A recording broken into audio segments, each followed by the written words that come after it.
Creating a birthday card with purple roses and hand lettering tutorial by Hot Pink Zebra Paper.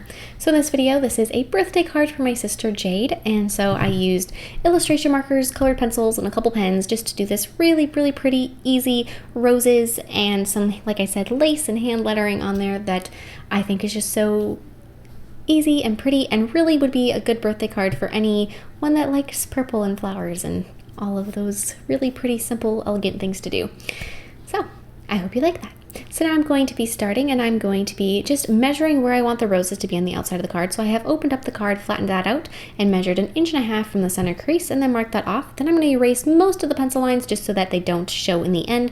I did leave just a very hint of them though. So I do know where they are, just erase them the majority of the lines. So then I'm going to take and I'm using a really pretty lilac purpley color of a illustration marker, and I'm just going to take and fill in that line, that area that I marked off for the roses. And so I did one side and then I just go through and do the other side, and I also did the inside, so I marked on the inside as well, but I figured it's the same thing, you don't really need to see it twice, so just also fill in the inside of the card. And then taking the same color, I'm going to go through and just mark off where I want the roses. Since you're laying multiple layers of the illustration marker ink, it does show up, it just isn't very intense. So if you decided that all of a sudden one of these roses isn't where you wanted it, you could change it, but you can still see the lines for when you want to see them, if that makes sense. I hope it does. So just use the same color, and I know that my markers, they're Prismacolor. They have a brush tip, and then they have a little like pen tip. So I'm using the pen tip to do these outlines of the roses, and then I did the brush tip to do pretty much everything else. So now I'm going to be going back to a brush tip. This time it's a darker shade of purple, and I'm going to go through and really define my petals. So I liked the placement of all of the roses that I had in there. They were nicely spaced and all that good stuff, so I just continued on. And I'm just going to take and thicken up all of those lines I just created and really define the edges of the petals. So this is the first layer of purple color that I am doing. And I'm just going to go through and continue to do that. And these colors do leak through onto the inside of the card, at least with the cardstock and the card that I am using. And I know all the other ones that I've ever done this with, it does as well.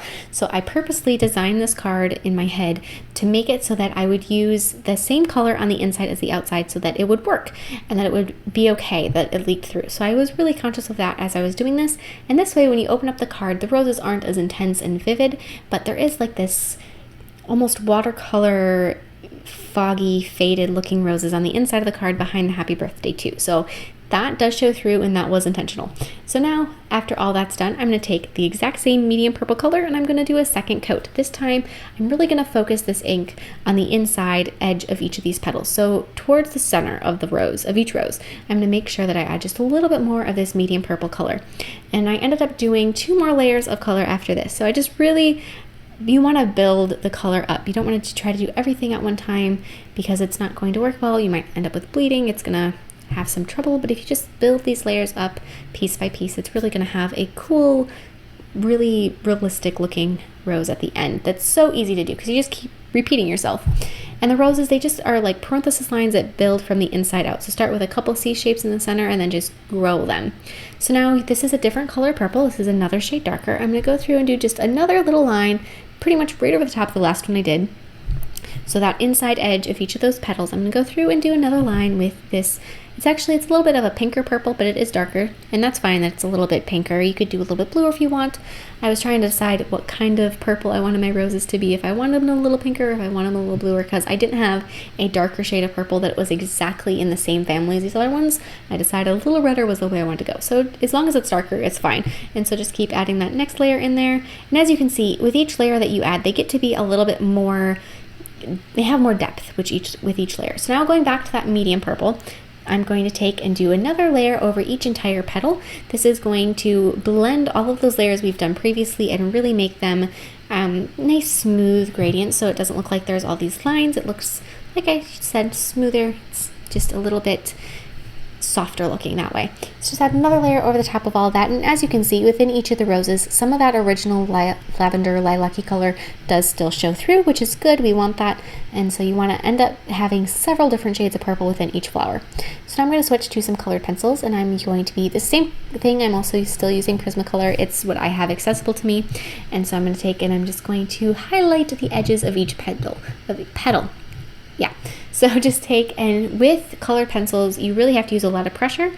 So make sure that you have like nice crisp lines. This is where the roses really get some definition. If you like them to look a little softer and a little less just a softer, I guess is really the word that I want to stick with there. If you want them to have that same softness, don't do any of this colored pencil stuff. Just stop at the point that you are on there and let it be, and you are good to go. But if you want them to have a little bit more of a intensity, continue on with the colored pencil part that I'm doing now. So like I said, just with light pink, go ahead and highlight the edges of each petal.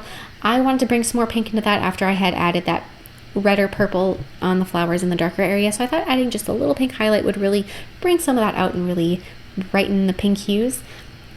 If you don't want to do that, you could also use a light shade of purple to highlight the edges of the petals, white, or even like a light blue. If you went with a more bluer color, that would work too.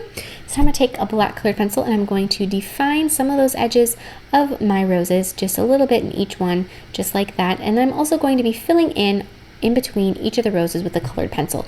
Now, instead of filling in between them with, say, a marker, I'm going to be using a colored pencil because I know that it won't bleed through.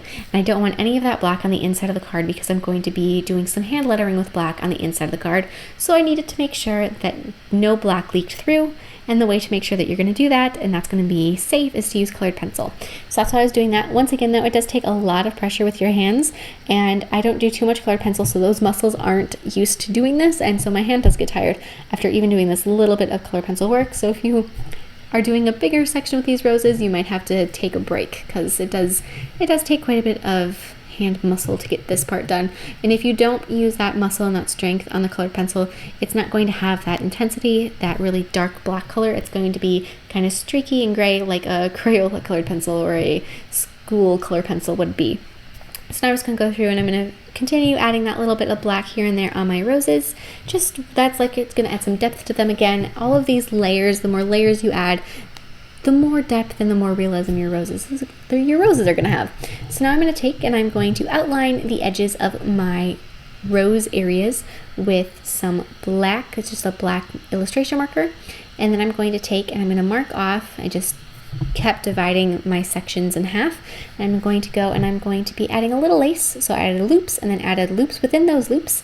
And I'm going to do that on the other side quick. So just take and then it's easier for me to do it that way, I guess. And then add those the second layer of loops within that, and then take and add little tiny pulls. So on every other loop I added a pull, just like that, just a little, so it's like a upside down raindrop, and then a couple little polka dots on either side of the pulse, and that's it.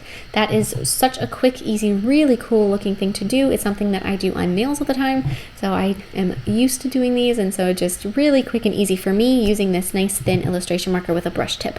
So I'm going to mark off where I want the name on the front of the card to be. So I'm just going to take that and mark off the center as well. And then I'm going to start doing the hand lettering with a pen. Now this is a gel pen that I knew wasn't going to leak through the card. That's another thing. Make sure that it's not going to leak through the card. So if you have an extra card that you can test your markers on and everything to see how they react, you might want to do that before you start the one that you're actually going to be sending so that you know how it's going to do it and you know what to expect in the end result. And then after you have the first initial part of the letters done, thicken one side of each letter. So I'm thickening all the uprights on my letters. And after you have that done, go through and fill that in. So I'm just going to make it, that's going to give it a calligraphy type appearance without actually doing any calligraphy, which is awesome, especially if you've never done calligraphy before. I am pretty used to doing calligraphy, but I didn't have my calligraphy pens, so I decided to do it this way instead, which actually I think is easier for me. But if you do calligraphy, go ahead and do that instead. So then on the inside of the card, I'm going to go through and also do the hand lettering that says happy birthday. So I measured off where I wanted the writing to be planted on, and then I measured off the center, and then I go through. So for happy, I know that the center, or the first P, is going to be the center letter, so I always start with that one, and then I work my way out from either side. And then for birthday, now I'm trying to remember, I'm pretty sure, yep, the T and the H share center. I always forget until I'm actually watching it, and I always have to figure this out for each birthday card I do. So T and H share center, so you want to make sure that you do that. And then for my sister's name, Jade, I knew that the A and the D share center, that one's easy to figure out. It's only 4 letters. But yeah, so just write them out and also practice your hand lettering before you actually do it on the card. I always do a couple a couple trial runs with a pencil before I actually transfer to the card. After you have all of your hand lettering done, I would wait about 24 hours or overnight or something like that, just to make sure that that ink is totally dry before you go and you erase those little guidelines that you had on there. And they should erase pretty easy, especially if you just make sure you do them lightly. And that is it. I absolutely adore this card. It's one of my favorite ones I've ever done, and I really hope she likes it. Her birthday is in about a week.